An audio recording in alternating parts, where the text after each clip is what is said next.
जमलेल्या माझ्या तमाम महाराष्ट्रप्रेमी बांधवांनो, भगिनींनो आणि मातांनो,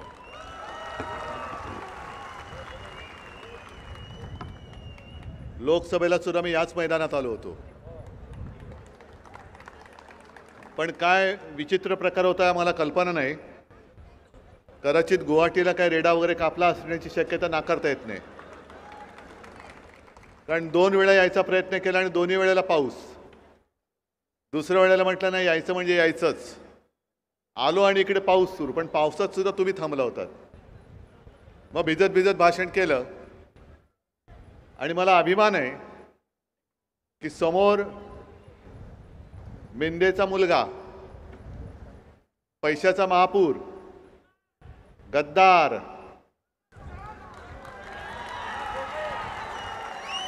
आणि त्याला आव्हान देणारी आपली सारी वैशालीताई. तुम्ही खाली का बसलात? वरती या इकडे. नाही वहिनी आहे, तुम्ही या वरती. वैशालीताई. आणि तरी देखील जवळपास 4 लाख मतं आपल्याला या मतदारसंघात पडली. पण त्यांचा पराभव करायला देशाच्या पंतप्रधानांना यायला लागलं. हे दुर्दैव आहे. म्हणजे देशाचे पंतप्रधान एका साध्या महिलेचा पराभव करायला मैदानात येतात. हे कोणत्या संस्कृतीत बसतं आणि कोणतं हे हिंदुत्व कोणाचं मला काय कल्पना नाहीये. पण मला असं वाटलं होतं की 10 वर्ष आपण आमदार निवडून देताय. कल्याण काय, कल्याणवरून मी इथे आलो. डोंबिवली काय, चकाचक रस्ते झाले असतील. होर्डिंग बघा केवढी मोठी लागलेली आहे. म्हणजे केवढा पैसा खाल्लाय तो बघा. जाहिराती तुंबळ, सगळं काही मस्त मारून म्हणजे मलाही खाऊन म्हणजे इकडून निवडून यायचं आणि कोकण ओरबाडायचं, असं इथल्या या आमदाराचा उद्योग आहे. पण इथली जी काही सारी जनता आहे, सारीसुरी जनता आहे, जी एका विश्वासाने मत देत आली. अजून इथे सिव्हिल हॉस्पिटल नाही, मेडिकल कॉलेज नाही, इंजिनिअरिंग कॉलेज नाही. बरं, या 10 वर्षामध्ये गेली 5 वर्ष आम्ही नव्हतो तुमच्यासोबत. पण त्याच्या आधी सातत्याने आम्ही भाजपासोबत आहोत. महापालिका असेल, विधानसभा असेल, आम्ही तुमच्यासोबत आलो. पण तुम्हाला हिंदुत्वासाठी साथ सोबत दिली तरीसुद्धा अजून इकडे प्राथमिक सुविधा का नाही आहेत, या प्रश्नाचं उत्तर कोण देणार आहेत? आणि आज सकाळी माझ्या मुलाखती घ्यायला एक 4-5 चॅनल चालू होती. मग त्यांनी मला विचारलं की तुमचं आत्ताच्या नेमकं बिघडलं कुठे? म्हटलं आमचं सगळं व्यवस्थित चाललं होतं. अटलजी होते, अडवाणीजी होते. मी तर म्हणेन प्रमोदजी महाजन ही व्यक्ती पहिल्यांदा शिवसेना प्रमुखांना भेटली आणि प्रमोदजींनी भाजपाशी ओळख त्यांनी करून दिली. आमचे चांगले घरोबाईचे संबंध होते, कौटुंबिक संबंध होते. पण नंतर प्रमोदजी गेले, गोपीनाथजी गेले, नेतृत्वात बदल झाला आणि 2014 नंतर बरोबर याच्यामध्ये मिठाचा खडा हा कोणी टाकायचा तो टाकला. तो जो काय भाजप होता तो काहीतरी नीतिमत्ता पाळणारा, बाळगणारा काहीतरी सुसंस्कृत भाजप होता. आत्ताचा भाजप हा मी त्यांना म्हटलं संकरित भाजप आहे, हायब्रिड. म्हणजे जसं ते त्यांच्या सगळं काय ते वैचारिक असतं ना, त्यांच्या राजकीय गर्भात इतर पक्षांच्या भ्रष्टाचाराची बीजे असलेली माणसं त्यांनी घेतलीत आणि तो संकरित झालेला आहे आणि भरपूर थापा मारतो. या ज्या काही थापा आपण ऐकतो त्या थापा आता किती काळ सहन करायच्या? मग म्हणे तुम्ही सिल्लोडमध्ये होतात. म्हटलं होतो ना. तिकडे तुम्ही भाजपच्या कार्यकर्त्यांना आवाहन केलं. म्हटलं मी तर महाराष्ट्रातल्या भाजपच्या आणि RSSच्या कार्यकर्त्यांना विनंती करतोय, आवाहन करतो आहे. राष्ट्रीय संघाला, RSSला आता यावर्षी का पुढच्या वर्षी 100 वर्ष होत आहेत. काही जणांना त्यांची मतं पटतील, विचार पटतील किंवा काही जणांना पटणार नाही. पण एक गोष्ट नक्की की संघाने गेली 100 वर्ष अनेक कार्यकर्ते असे दिले की त्यांनी स्वतःचं घरदार बाजूला ठेवून संघाचं काम केलं आणि भाजप वाढवण्याचं काम केलं. आणि त्यांच्या कामाबद्दल मला खरंच आदर आहे. आणि मग मी त्यांना प्रश्न विचारतो की जे भारतीय जनता पक्षाचे जे ओरिजिनल कार्यकर्ते आहेत, RSSचे जे ओरिजिनल कार्यकर्ते आहेत, तुम्ही याच भाजपासाठी मेहनत केली का? याच भाजपासाठी सगळे मिक्स ब्रीड जे काय झालेलं आहे याच्यासाठी तुम्ही आयुष्य खर्ची घातलं का? घरदार बाजूला ठेवलं का? अनेक जण अविवाहित राहिले आणि त्यांनी भाजप वाढवला, RSS वाढवला, RSSने भाजप वाढवला. गेल्या लोकसभेच्या वेळेला तर कमाल झाली. भाजपचे जे राष्ट्रीय अध्यक्ष आहेत नड्डा, त्यांना ते एवढी मस्ती चढले की त्यांनी सांगितलं आता भाजप हा स्वयंपूर्ण झालाय, आम्हाला तर संघाचीही गरज नाही. मग त्यांना तुमची गरज नाही म्हणजे जे त्यांनी शिवसेनेच्या बाबतीत केलं, वापरा आणि फेका, ते संघाच्या बाबतीत करतायत. आणि अशी ही लोक पुन्हा तुम्हाला डोक्यावरती घ्यायचे. आणि महत्त्वाचा भाग म्हणजे इथे आता मला दीपेशनी सांगितलं की त्यांनी त्याच्या वचननाम्यात एक दिलेलं आहे. कुठला पार्क रे?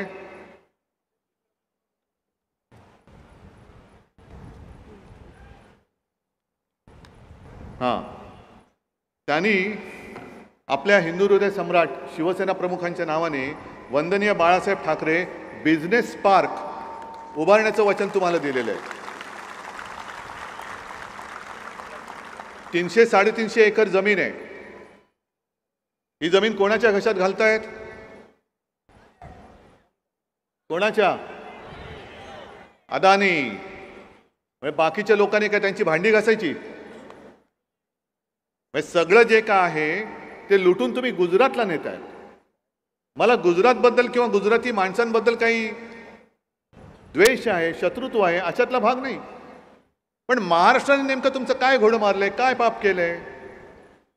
आणि इथली सुद्धा ही जमीन जर अदानीच्या घशात घालणार असाल आणि येणारे उद्योग जर का तुम्ही गुजरातला नेणार असाल, तर मग मला भाजपा आणि RSSच्या लोकांना विचारायचं आहे की अहो तुमचं सुद्धा कुटुंब इकडे आहेत, तुमची मुलं बाळं तुम्ही वाढवलेल्या भाजपनी तुमचे सगळे उद्योगधंदे गुजरातला नेल्यानंतर गुजरातची नोकरी करणार आहेत, गुजरातमध्ये रोजीरोटीला जाणार आहेत की त्यांना इकडे जे माझ्या दीपेशनी वचन दिलंय इथल्या इथे बाळासाहेबांच्या नावाने जो बिझनेस पार्क करतोय तिथे नोकरी करणार आहेत? काहीतरी एक बघा ना. ठीक आहे, शिवसेना आणि भाजपचं नाही जमत कारण त्यांचं हिंदुत्व एक खोटं आहे. शिवसेनेचं हिंदुत्व हे हृदयात राम आणि हाताला काम देणारं हिंदुत्व आहे. मी अनेकदा सांगितलेलं आहे की भाजपचं हिंदुत्व हे लोकांची घरं पेटवणारं हिंदुत्व आहे आणि शिवसेनेचं हिंदुत्व हे घरातली चूल पेटवणारं हिंदुत्व आहे. घर पेटवणं सोपं असतं.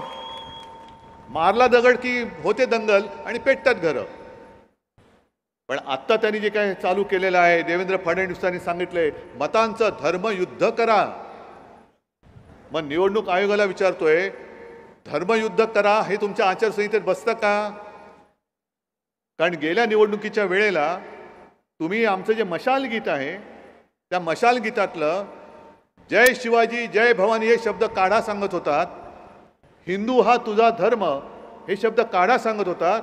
मी नाही सांगितलं. म्हटलं काय उखडायचं ते उखडा, मी नाही काढत आणि नाही काढले मी. म्हणजे मी माझ्या मशाल गीतामध्ये जय शिवाजी बोललो तुम्हाला खुपतंय, जय भवानी बोललो तर खुपतंय, हिंदू हा तुझा धर्म बोललो तर ते खुपतंय. आणि हे धर्मयुद्ध करायला निघालेत महाशय. अहो स्वतःचं जॅकेट सांभाळा आधी. लोक काय बोलतात त्यांना महाराष्ट्रभर जिथे जातोय त्यांचं नाव घेतलं का काय बोलतात लोक?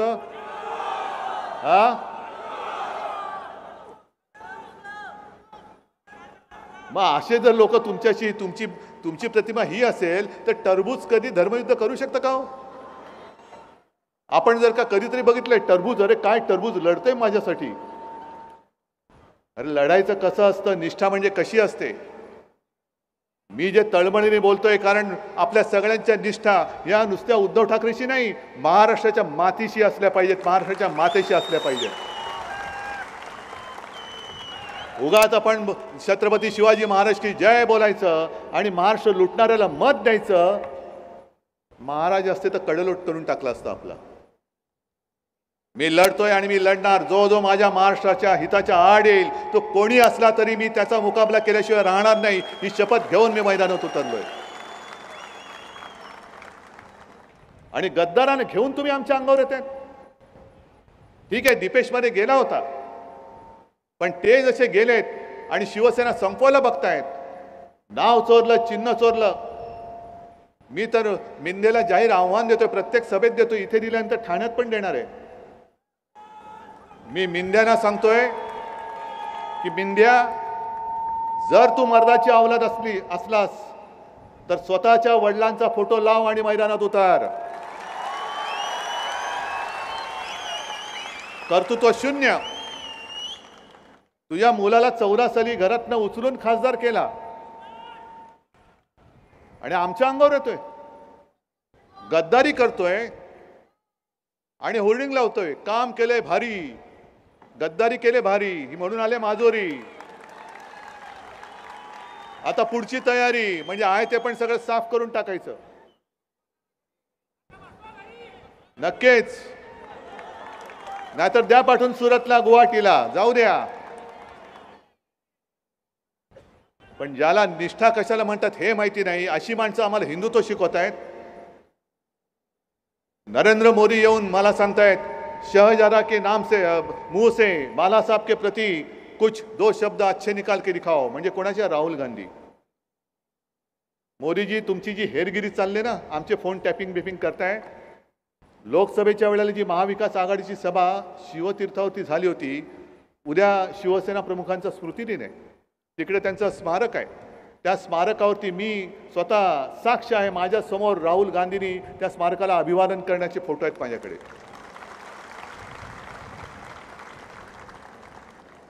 आणि तुम्ही जे म्हणताय की शिवसेनेचा रिमोट तुम्ही काँग्रेसच्या हातात दिला, अहो मी तुमच्या हातात नाही दिलं तर काँग्रेसच्या हातात देईन, जो तुम्हाला पाहिजे होता. म्हणून तर तुम्ही बरोबर उद्धव बाळासाहेब ठाकरे याला बाजूला ठेवलं आणि माझ्या गद्दारांच्या माध्यमातून तुम्ही जनतेला खरेदी करण्याचा प्रयत्न केलात. पण निष्ठेची जी गोष्ट तुम्हाला मी सांगू इच्छितो, ती निष्ठा ह्या मैदानाचं जे नाव आहे कान्होजी जे दे नाईक, त्यांचीच आहे ही गोष्ट. आता यांचे जसे खलिते येतात ईडी, इन्कम टॅक्स, सीबीआयचे, तसंच त्यावेळेला जेव्हा अफजल खान चालून आला होता, अफजल खानाने पण खलिते पाठवले होते महाराजांच्या सरदारांना की तुम्ही गपचूप येऊन खानाला सामील व्हा. आलात तर वतनदारी मिळेल, खासदारकी मिळेल, आमदारकी मिळेल, खोके मिळतील.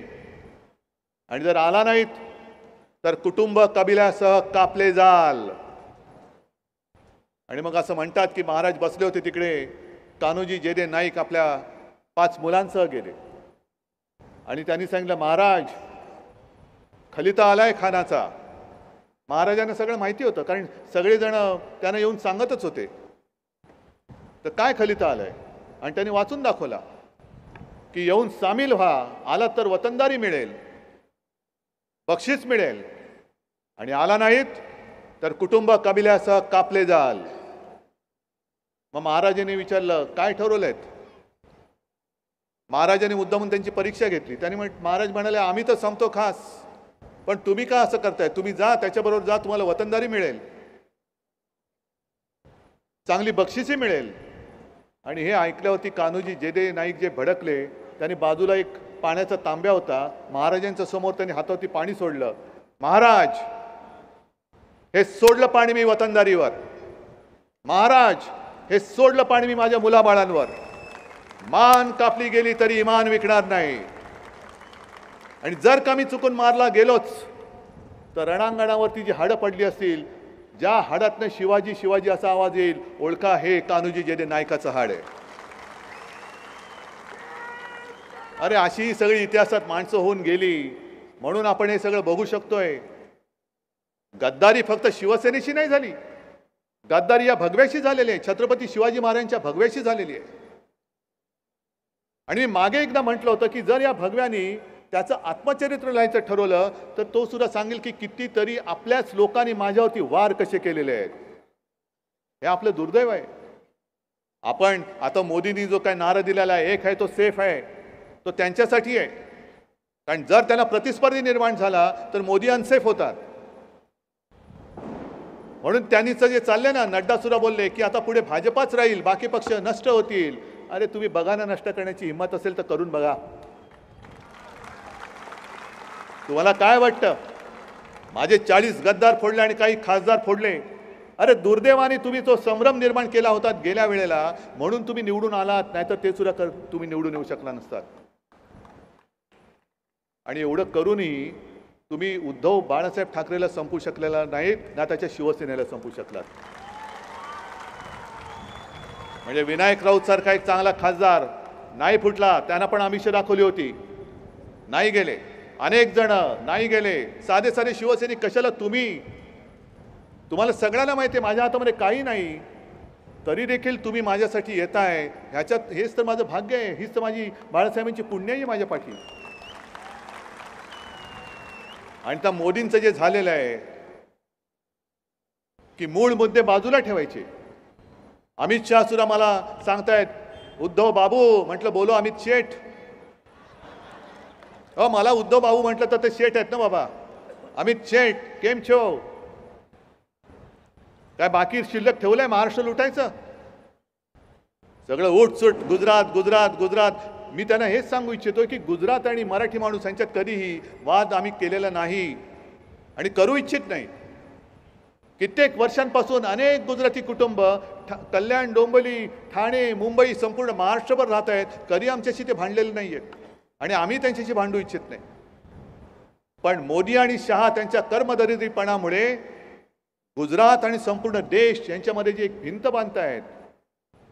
मोदी शहा जातील, पण ही बांधलेली भिंत पाडायला पुढची अनेक वर्षे लागतील. या दुष्परिणामाची त्यांना चिंता नाहीये. मुंबई आपल्या हक्काची रक्त सांडून मिळवलेली मुंबई, हे मुंबई लुटतायत. आर्थिक केंद्र जे मनमोहन सिंगनी दिलं होतं हे घेऊन गेले गुजरातला, धारावी अडाणीला, इथली 350 एकर अडाणीला. कोल्हापूरला गेलो होतो, तिथले उमेदवार राधानगरीचे सांगतायत आमचं पाणी अदानीला. चंद्रपूरला गेलो होतो, तिथले लोक सांगतायत आमच्या इथली शाळा अदानीला, खाणी अदानीला. काय महाराष्ट्राचं नाव बदलून अदानी राष्ट्र करायला मागताय? मग छत्रपतींचं नाव घेणारा मावळा काय शंड वाटतो की काय तुम्हाला? एक तर तुम्हाला शिवछत्रपतींचा मान राखता येत नाही. इकडे मला आता दीपेशने दाखवलं कुठल्या तरी एका घाणेरड्या एका ह्याच्यावरती महाराजांचं नाव दिलेलं आहे आणि खाली आमदारांचं यांचं नाव. तुम्ही आम्हाला शिवप्रेम शिकवता? एक पुतळा तुम्ही तो त्या राजकोटवरती उभारला होता, मोदी येणार मोदी येणार. आले तर मग काय झालं? नाही, नौदल दिन आहे, अभिमानाची गोष्ट आहे. आपल्या देशाला आरमाराची ओळख नौदल असलं पाहिजे, आरमार असलं पाहिजे. हे ज्यांनी पहिल्यांदा करून दाखवलं ते आपले दैवत छत्रपती शिवाजी महाराज. आणि लोकसभा तोंडावरती होती, कोकण जिंकायचा होता. शिवाजी महाराजांचं प्रतिमा आणि त्यांचं प्रेम हे चोरायचं होतं. शिवसेनेचा पराभव करायचा होता, विनायक राऊतांचा पराभव करायचा होता. म्हणून मोदींना तिकडे आणण्यात आलं. घाई गडबडीमध्ये तो एक पुतळा उभारला. त्या पुतळ्यामध्ये सुद्धा यांनी पैसे खाल्ले. एवढा हा मिंदे एवढा लाचार झाला, बूट चाटणारा झाला. तो सिंधुदुर्ग किल्ला 350-400 वर्षे होऊन गेली, तुफानाशी सामना करतोय. आक्रमणाशी तर तेव्हा केलाच, पण ऊन वारा पाऊस आणि आदळणाऱ्या लाटा, मग त्याच्यामध्ये निसर्ग त्योक्तेसारखी येणारी वादळं, हे सगळे घाव झेलत सुद्धा तो सिंधुदुर्ग ताठ उभा आहे. आणि आमच्या देशाच्या पंतप्रधानांनी उभारलेला पुतळा 8 महिन्यामध्ये कोसळून पडतो आणि आमचा मिंदे म्हणतो वाऱ्याने पुतळा पडला. मग आता हे जे काय वादळ उसळलेलं आहे महाराष्ट्रामध्ये, भगवं वादळ, हे मिंद्या तुला तुझ्या दाढी सकट उडून लावल्याशिवाय राहणार नाही. किती चोराल, किती लबाडी कराल? एक तर आपण काय केलंय हे सांगू शकत नाही, म्हणून मग तुमच्याकडे कुठेतरी अशी धुळफेक करायची का? धर्मयुद्ध करा. अरे पहिलं तुझं कर्म काय ते तर सांग ना. पक्ष फोडला, चोरी केली आणि निर्लज्जपणाने देवेंद्र फडणवीस सांगतायत की मी पुन्हा येऊन बोललो होतो, ते 2 जणांना घेऊन आलो. आणि मिंदे सांगतायत की मी अमित शहा आणि मोदीजींचा ऋणी आहे, कारण त्यांनी मला शिवसेना हे नाव आणि चिन्ह दिलं. मग त्यांनी जर का दिलं असेल तर आता तुम्हाला कळेल की आपल्याला अजून न्यायालयात न्याय का नाही मिळत आहे.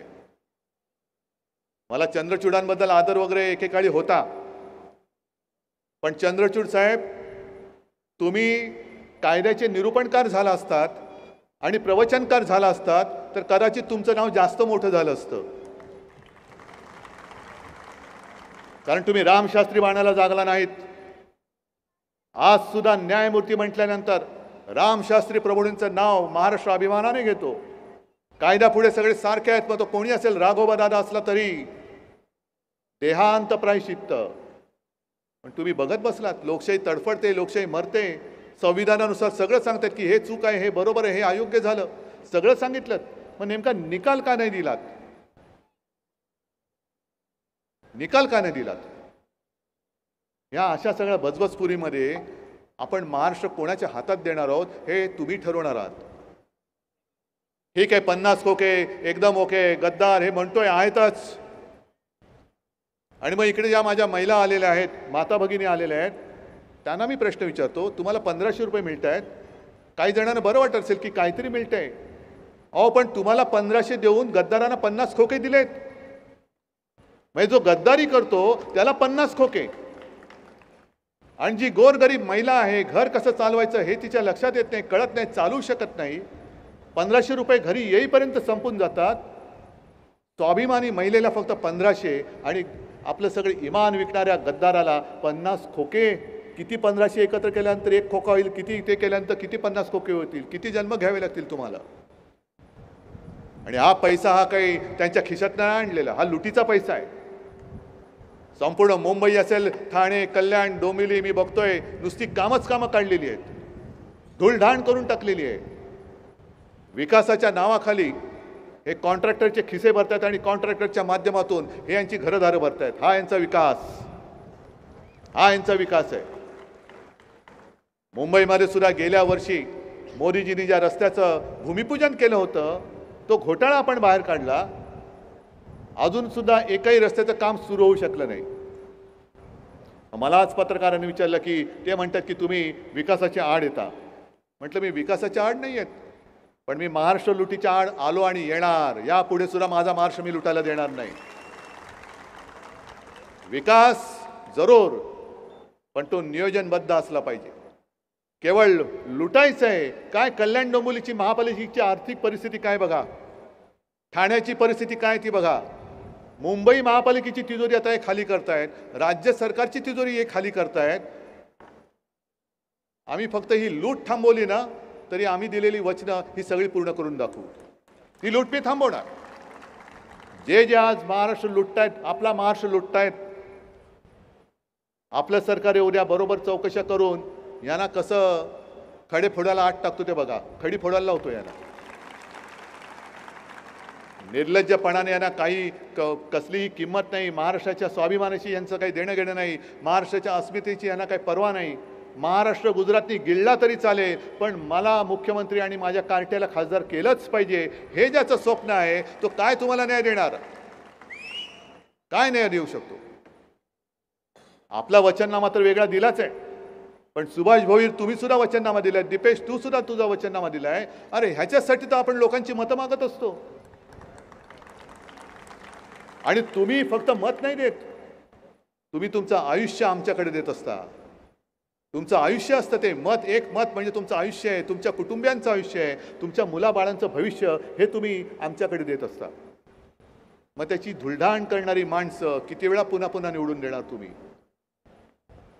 पुन्हा तेच तेच तेच तेच 5 वर्षांनी आलं तर तेच. अजूनही हॉस्पिटल नाही, महिलांना प्रसूतीसाठी कुठे मुंबईला जावं लागतंय. काय मग एवढ्या कारभाराचं फलित काय? नुसती अंडी उबवलीत. आणि ह्या गोष्टी आपल्याला आता थांबवाव्या लागतील. म्हणून तुमच्यासाठी ही 2 बहादर दिलेले आहेत हातामध्ये मशाल घेऊन. निशाणी सुद्धा मर्दाची आहे. तुमच्या आयुष्यातला अंधार दूर करायचा आहे की नाहीये? जरा जोरात सांगा. हात वर करून सांगा. आणि हे नुसते हात नाही, या हातामध्ये मशाली आहेत ना? मग प्रत्येक जणांनी स्वतःच्या कुटुंबियांचं, मित्राच्या कुटुंबियांचं, मी तर ह्या चॅनलच्या माध्यमातून महाराष्ट्राला विनंती करतोय की एकाही महाराष्ट्रप्रेमीचं मत भाजप आणि महाराष्ट्र द्रोह्यांना मिळता कामा नये. प्रत्येक मत हे महाराष्ट्रप्रेमीला, जिथे जिथे मशाल आहे त्या मशालीला तुम्ही दिलंच पाहिजे आणि तुमच्या आयुष्यातला अंधार दूर करण्याचं काम हे मी करून दाखवल्याशिवाय राहणार नाही, हे तुम्हाला मी वचन देतो आणि आपली रजा घेतो. जय हिंद, जय महाराष्ट्र.